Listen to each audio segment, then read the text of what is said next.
예배로 드립니다. 성찬식이 거행되므로 말씀을 짧게 전하고 성찬식을 거행하도록 하겠습니다. 성찬을 할 때에는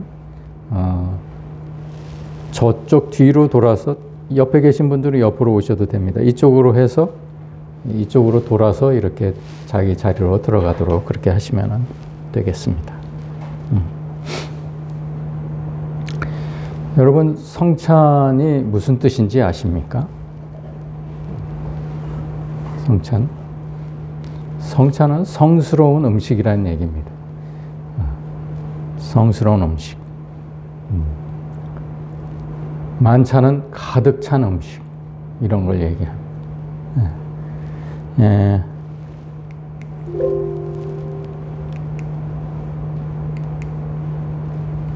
여러분, 이 그림을 많이 보셨을 줄 압니다. 이 앞에도 이 그림이 놓여 있더군요. 이게 이제 레오나르도 다빈치가 그린 그림입니다. 밀라노에 가면 산타 마리아 델레 그라치아라는 교회가 있는데 그 교회에 아마 도미니코 성당 수도원이 있는 것 같아요. 그 도미니코 수도원의 식당에 그려진 그림입니다. 이게 보통 그 중세 때 그 화가들이 요즘에도 뭐 마찬가지입니다. 중세 때 이제 화가들은 벽에다가 그림을 많이 그렸어요.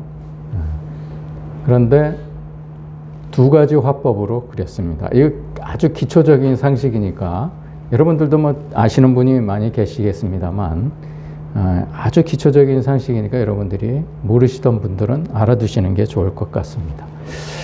이 프레스코 기법이 있고 템페라 기법이 있습니다. 그림을 그릴 때 두 가지 기법을 주로 사용을 했는데 프레스코 화는 회를 바르고 나서 이게 마르기 전에 그림을 그리는 겁니다. 마르기 전에. 그러니까 하루나 하루 반 정도의 그 그림을 다 맞춰야 되는 거예요. 그래서 여러분들이 어떤 그림을 보셨을 때 프레스코화다 이렇게 적힌 게 있으면은 이거 화판이 마르지 않는 상태에서 그린 그림이구나 이렇게 생각하시면 됩니다. 이 그림의 특징은 프레스코의 기법의 특징은 마르지 않는 상태에서 물감을 칠하기 때문에 그 물감이 그 회에 스며들어서 오래 갑니다. 굉장히 오래 가고 선명합니다. 그 대신 단점이 뭐냐면 수정할 수가 없어요. 고쳐 그릴 수가 없고 덧 그리기가 할 수가 없습니다. 그게 기법. 한 번 그리면 그걸로 끝입니다. 그런데 이 템페라 기법은 이 계란 노른자를 그 안료에 섞어서 이렇게 녹여가지고 그랬다는데 그건 제가 그 전문적인 지식이 없어서 잘 모르겠습니다만 마른 벽면에다가 이제 그 그림을 이렇게 붙이는 거죠. 이를테면 그 안료를 붙이는 겁니다. 그렇기 때문에 이게 계란 노른자가 뭐 얼마나 오래 가겠습니까? 그래서 이게 쉽게 떨어집니다. 그래서 오래 가지 못한다는 단점이 있습니다. 그러나 이 템페라 기법의 장점은 덧그리기를 하거나 아니면은 수정하기가 쉽다는 얘기죠. 근데 이 레오나르도 다빈치가 이 도미니코 수도원에 그린 그림은 템페라 기법을 사용한 그림입니다.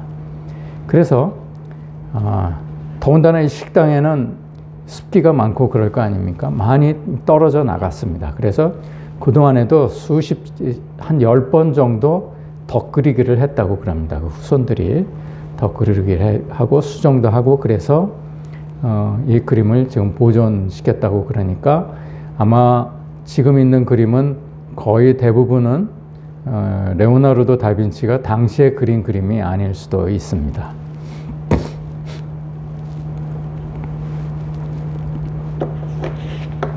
여러분, 이 그림 중에 제자들의 이름을 다 아십니까? 모르십니까? 가룟 유다가 누굽니까? 여기서 생각해 보신 적, 그림은 많이 봤는데 여기서 가룟 유다를 꼽으라 그러면 누구를 꼽겠습니까? 예수님 옆에. 예수님 옆에?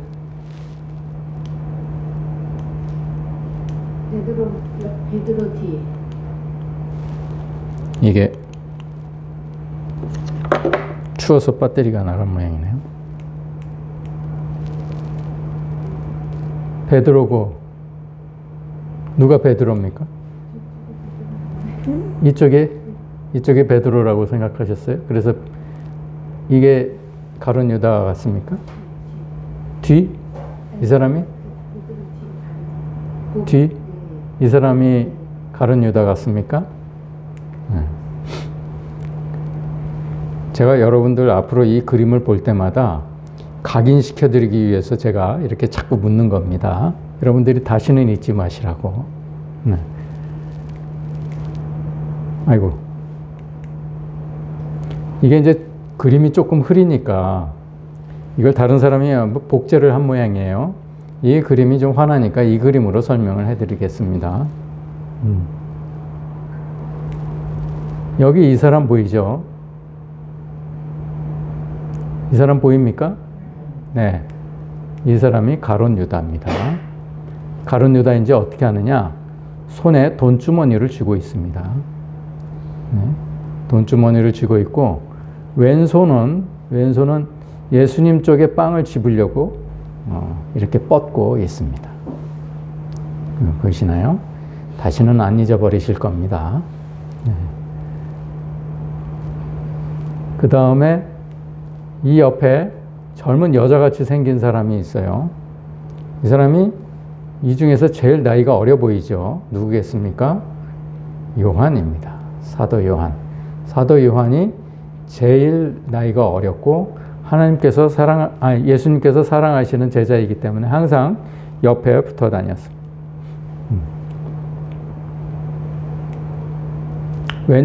왼쪽부터 설명을 해드리면 이 사람이 바돌로메입니다. 이게 딱 뭘 보고 있지 않습니까? 바돌로메라는 말은 돌로메의 아들이라는 얘기죠.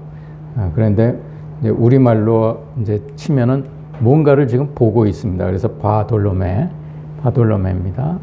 그 다음에 이 두 번째 사람이 야고보입니다. 세베대 아들 야고보입니다. 세베대 아들 야고보. 그 다음에 이 세 번째 사람이 앙드레입니다. 그 다음에 가룟 유다 있고, 여기 이 사도 요한 옆에 사람이 있죠? 이 사람이 누구겠습니까? 베드로입니다. 베드로의 오른손을 보면 칼을 가지고 있습니다. 칼을.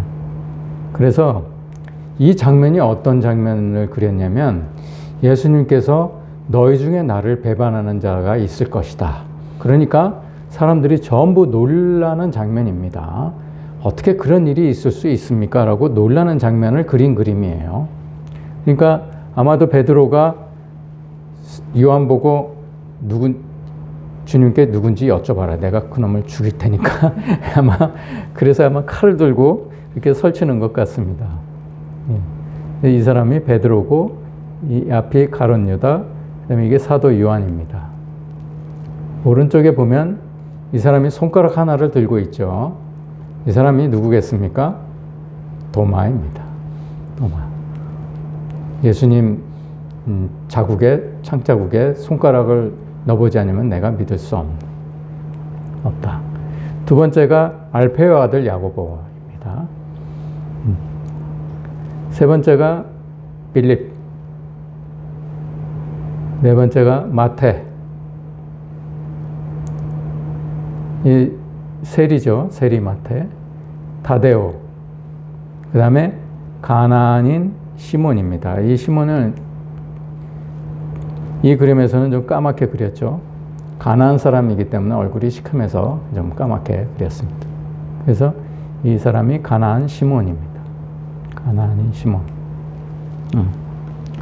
자, 다른 사람은 잘 모르지만 우리가 주요 인물 가룟 유다하고 베드로, 그 다음에 사도 요한, 그 다음에 가나안인 시몬, 빌립, 도마, 이 사람들은 알겠죠. 다시 잊어버리지 않으실 겁니다. 다 순교했습니다. 전부 창에 찔려 죽거나 십자가의 처형을 당했거나 다 순교했습니다. 요한도, 사도 요한도 끓는 기름에 던져 넣음을 당하는 형을 받았어요. 근데 우여곡절 끝에 간신히 피해가지고 결국은 나중에 반모섬으로 유배를 당했죠. 이 그림에 일화가 있습니다. 이 다빈치가 이 예수님의 얼굴을 그리기 위해서 고심을 많이 했습니다. 어떤 얼굴을 그려야지 이 예수님과 흡사한 그림일까? 이 다빈치가요, 이 그림을 그리기로 작정한 다음에요, 그림을 그리다 말고 길거리에 뛰어나가서 사람들을 그렇게 열심히 쳐다봤다고 그래요. 도대체 어떤 사람을 모델로 해서 그 사람들을 제자들을 그려내야 될까?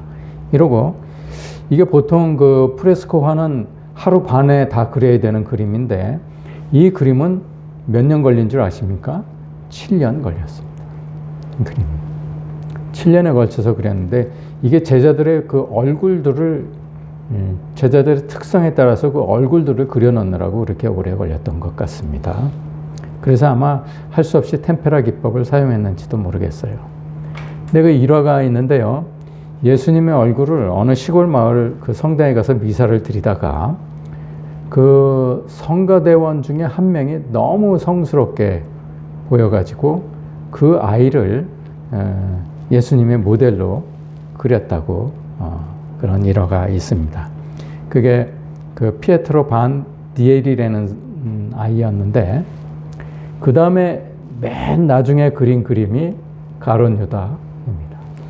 이 가룟 유다를 도저히 찾을 수가 없어서 다시 그 마을로 우연히 그 마을에 들렸는데, 어떤 불황아가 술에 취해가지고 헤매고 있더라는 얘기예요. 그래서 그 얼굴을 보니까 정말 이 사람을 가룟 유다로 모델로 그리면은 정말 정확하겠다 싶어가지고 그 사람에게 부탁을 해서, 내가 가룟 유다를 그려야 되는데 당신을 모델로 해서 가룟 유다를 그려야 되겠으니까 모델로 허락을 해주겠느냐, 이렇게 물어봐가지고 허락을 받아서 그렸습니다. 그리고 나서 스케치를 하고 떠나려고 그러는데 그 사람이 갑자기 그 사람을 세우더랍니다. 선생님, 저 모르시겠어요? 저 피에트로예요. 예수님의 얼굴을 7년 전에 예수님의 얼굴을 모델로 그린 피에트로라는 얘기입니다. 다빈치가 그 사실을 듣고 충격을 받아서 어떤 생각을 했냐. 사람은 자기가 어떻게 행동을 하느냐에 따라서 예수님이 될 수도 있고 가룟 유다가 될 수도 있구나, 이런 생각을 했다고 그럽니다.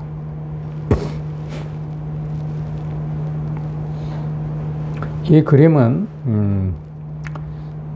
비록 화가가 나중에 그린 그림입니다. 이게 현실을 그린 그림이 아니기 때문에 다빈치가 그냥 마음속에서 생각한 대로 그리는 그림이기 때문에 현실적이지는 않습니다만, 여러분들이 이 그림을 보면서 한 사람 한 사람의 얼굴을 보면서 앞으로는 자기를 반추해보는 그러한 시간이 될 수 있으면 참 은혜롭겠다 싶습니다.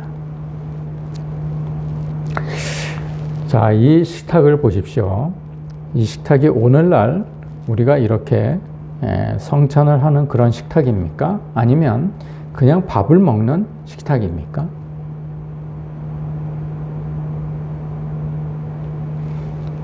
밥을 먹는 식탁입니다. 여느 때와 다름없는 밥을 먹는 식탁입니다. 초대교회의 처음 태생은요, 예배를 드리거나 기도를 하기 위해서 모인 게 아닙니다. 밥을 먹으러 모였습니다. 왜냐하면 예수님께서 이렇게 나를 기념할 때 다 떡을 떼고 잔을 나누면서 나를 기념하라 하셨기 때문에 제자들이 나중에 그 예수님의 명령을 그대로 수행하기 위해서 밥을 먹으러 모였습니다. 예배를 드리기 위해서 모인 게 아니에요. 이게 나중에 이제 모이다 보니까 예배도 드리고 기도도 하게 되었죠. 처음에는 밥을 먹기 위해서 모였습니다.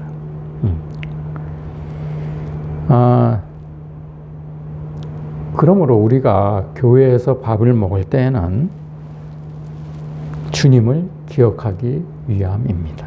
그거를 아셔야 됩니다. 우리가 나누는 밥과 국은 주님의 살과 피로 여겨야 됩니다. 그래서 우리가 교회 안에서 우리가 무엇을 먹든지 무엇을 마시든지 주님 안에서 행해야 될 성별된 것이어야 됩니다.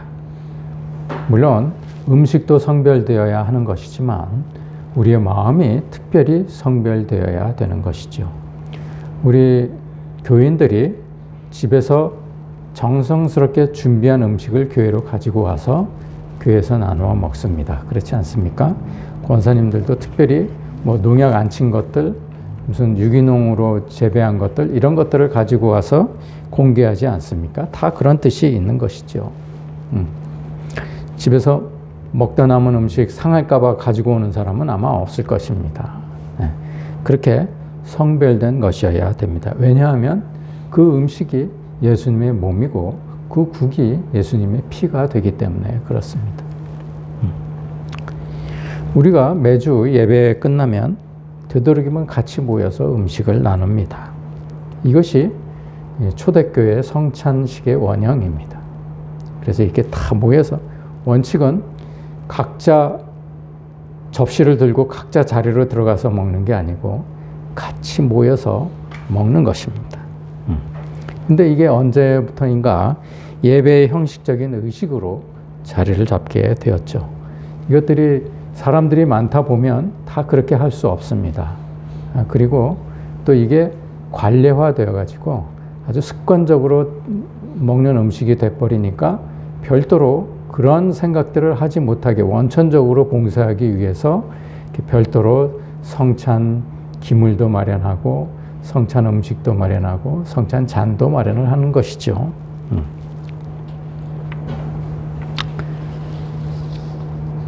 고린도 교회는 여러 가지 문제를 안고 있었던 교회인 것을 여러분들이 잘 아실 것입니다. 이 만찬 때에도 이러한 그 천박한 교인들 때문에 많은 어려움을 겪었던 것 같습니다. 우리는 이 말씀에서 귀중한 의미를 발견할 수 있는데요. 조금 전에 말씀드린 것과 같이 교회 안에서 성도들이 나누는 음식은 예수님의 살과 피를 먹는 것이므로 그렇게 귀하게 생각을 해야 된다는 것입니다. 그분이 이렇게 하라고 그러셨기 때문에 그렇습니다. 그러므로 잘 생각하고 만찬에 참여하라는 말이고, 그렇지 않고 그냥 밥이나 먹는 줄로 생각하고 아무 생각 없이 그냥 밥을 먹으면 이것은 분별하지 못하고 먹고 마시는 것이므로 죄를 짓는 것이다. 이렇게 말씀을 하시는 것입니다.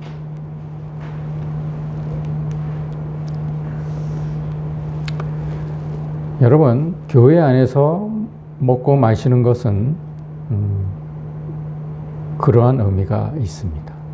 굉장히 성스러운 의미가 있는 것이죠. 실제로 그렇게 먹고 마십니까? 우리는 오늘 이 성찬식을 거행하면서 초대교회를 생각하고 또 교회 안에서의 식사 시간이 우리에게 얼마나 중요한 시간인지를 알아야 됩니다. 그리고 함께 모여서 조금 늦는 사람들은 화장실 갔다 오고 그러는 사람들이 있으면 기다려서 같이 먹는 것이 성경적이기도 합니다. 그런데 우리는 이런 그 성찬의 의미보다는 먹는 식사의 내용에 너무 집중하는 거 아닌가 그런 생각이 듭니다. 먹을 때 보면 집사님 이거 어떻게 만들었어? 여기다 뭘 넣었어? 어디서 샀어? 뭐 이러지 않습니까? 뭐 이게 나쁜 것은 아닙니다. 그런데 그것만큼 이것이 예수님의 몸을 떼는 것이고 예수님의 피를 마시는 거구나라는 것을 우리가 깊이 먼저 생각을 하고 음식을 즐겁게 나누는 것이 필요할 것으로 생각이 듭니다. 다시 말하면 식사도 예배 중에 하나라는 얘기입니다. 음식이 준비되는 동안 사람들을 또 기다리게 해서도 안 되고 다 모이면 그때 먹으라고 합니다. 배가 고파서 못 견딜 것 같으면 차라리 집에서 먹고 와라. 그러지 와서 음식에 너무 집중하지 말라. 그런 얘기입니다.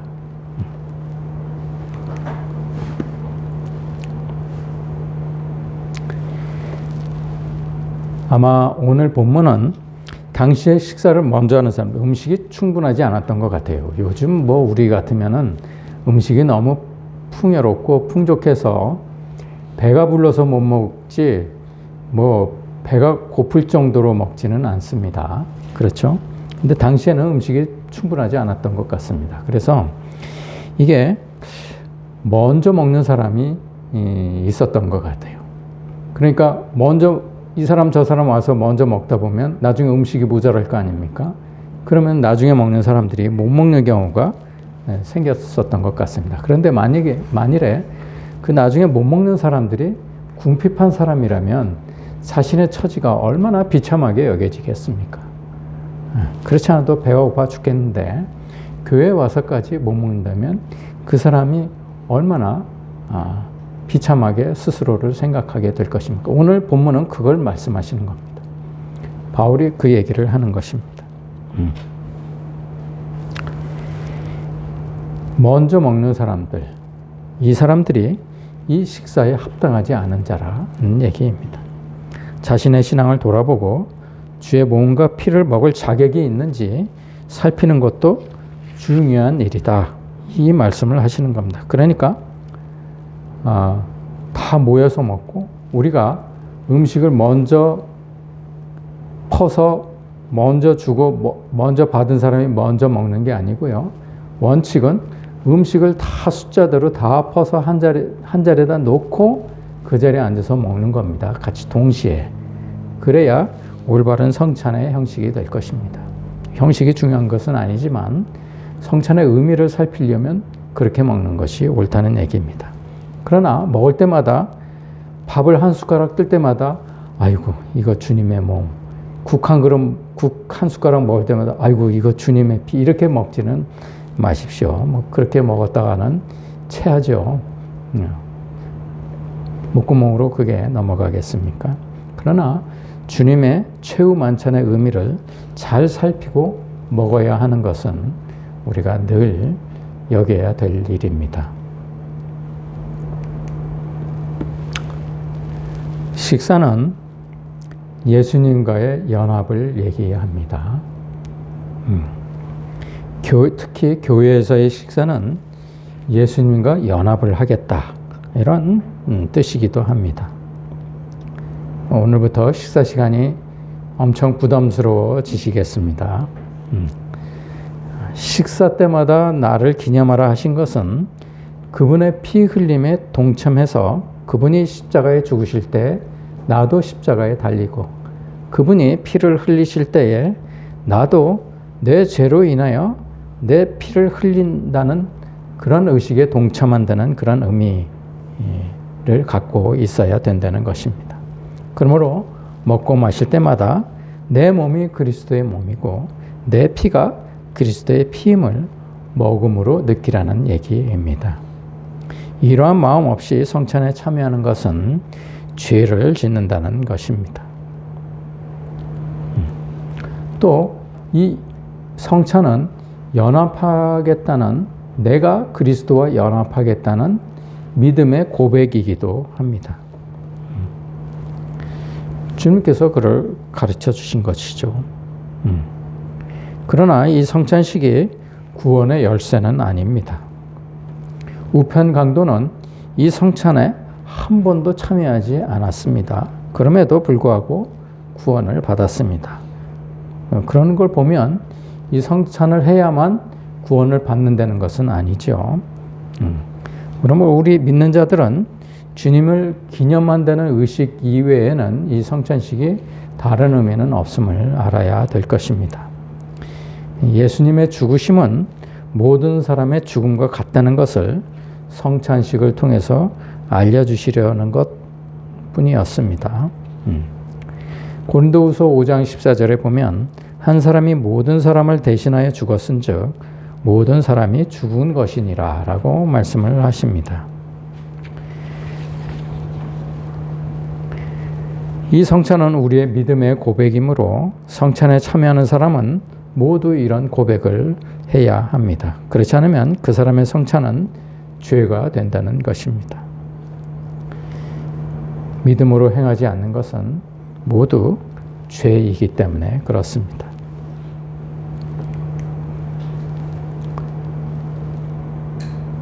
사실 이 성찬의 의미를 제대로 되새기고 성찬식에 참여하려면 우리 모두가 거듭난 자이어야 됩니다. 그렇죠? 그런데 성찬을 베푸실 당시에 예수님의 제자들은 아직 거듭나기 전 상태였습니다. 그런 걸 보면 우리가 교회에서 그렇죠. 성찬을 하려면은 세례를 받은 사람만 와서 먹으십시오. 이런 말 들어보셨죠? 그렇거나 아니면 믿지 않는 자들에게 성찬을 베풀지 않는 것, 이런 것은 말씀에 없는 얘기입니다. 누구든지 다 와서 성찬에 참여할 수 있습니다.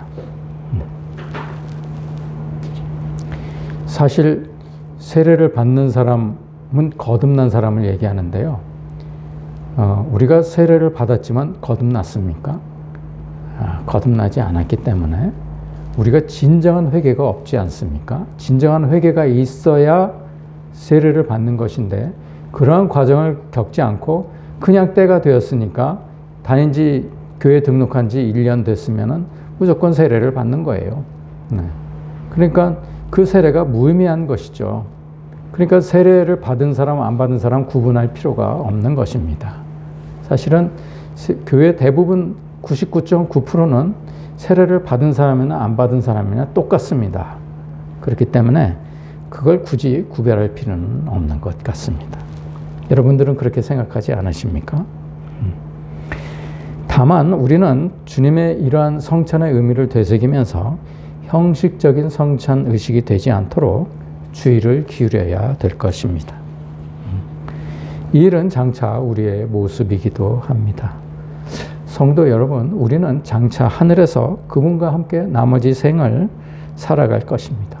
영원히 살아갈 것입니다. 늘 찬송하면서 성찬도 필요 없고 심판도 필요 없는 주님께서 주시는 생명나무 열매를 먹으면서 생명수 샘물을 먹으면서 영원히 주님과 같이 살 것입니다. 그것을 소망하면서 현재의 고난을 이겨내는 것이 우리의 믿음이죠.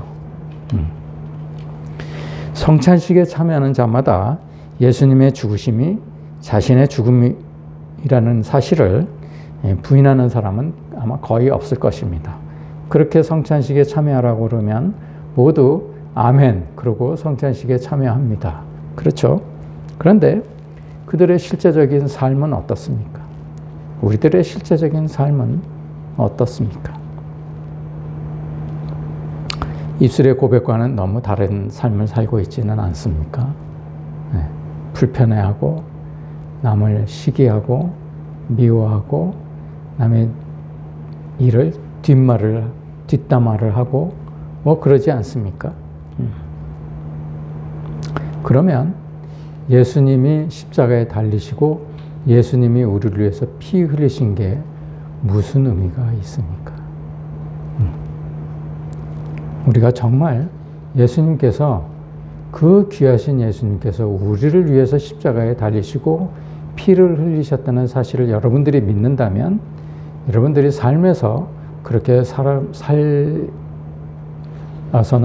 안 되지 않을까 그런 생각이 드는 것이죠.